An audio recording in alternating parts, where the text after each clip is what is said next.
حدیث پاک میں ہے کہ بازار میں اللہ تبارک و تعالیٰ کا ذکر کرنے والے کے لیے ہر بال کے بدلے قیامت میں نور ہوگا. تو اس حدیث پاک میں جو وہ بازار میں ذکر اللہ کرنے کی فضیلتیں. اور یاد رہے تلاوت قرآن، حمد و ثنا، مناجات و دعا، درس و بیان وغیرہ سب ذکر اللہ میں شامل ہیں.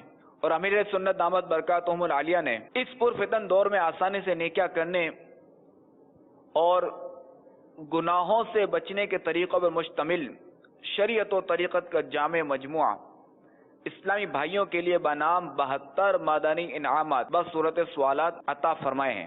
اور ان 72 مدنی انعامات میں سے ایک مدنی انعام یہ ہے کہ کیا آج آپ نے فیضان سنت سے 2 درس یعنی مسجد یا گھر، دکان، بازار وغیرہ جہاں سہولت ہو دیے یا سنے؟